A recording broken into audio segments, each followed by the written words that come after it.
آج میں آپ کو میجیکل نوٹ بک کی کہانی سناؤں گی۔ ایک دفعہ کی بات ہے، ایک لڑکی تھی، اس کا نام ہانیہ تھا۔ اس کو کہانیاں لکھنی پسند تھی۔ اس کے پاس ایک بلو نوٹ بک تھی۔ وہ فیریز کے بارے میں لکھتی، روبوٹس اور اچھی جگہوں کے بارے میں لکھتی۔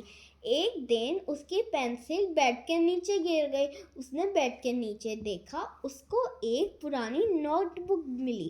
اس کے اوپر شائنی سلور سٹار لگے ہوئے تھے۔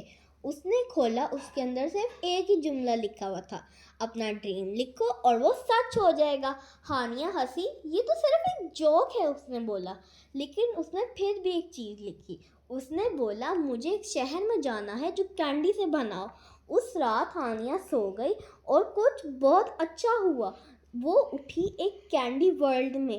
روڈس جیلی کی بنی ہوئی تھی، ٹریز آئس کریم کے بنے ہوئے تھے، ہاؤسز چاکلیٹ کی بنی ہوئی تھی۔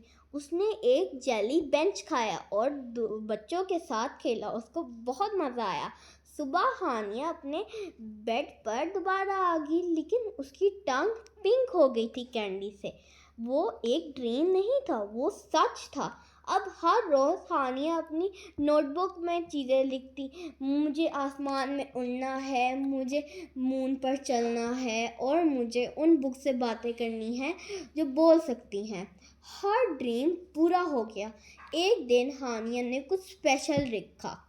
اس نے لکھا، مجھے کسی اور کو ڈریم دینا ہے۔ اس رات اس کا بھائی نیند میں اس نے اسمائل کیا۔ وہ ایک رینبو پر اڑ رہا تھا اور سٹارز کے ساتھ کھیل رہا تھا۔ ہانیہ نے بھی اسمائل کیا اور وہ بہت خوش تھی۔ اس دن وہ بہت خوش ہوئے۔ اس نے یہ سیکھا کہ دوسروں کو ڈریم دینا سب سے بڑا میجک ہے۔ آپ کو بھی ایسے ہی کرنا چاہیے، کائنڈ ہونا چاہیے۔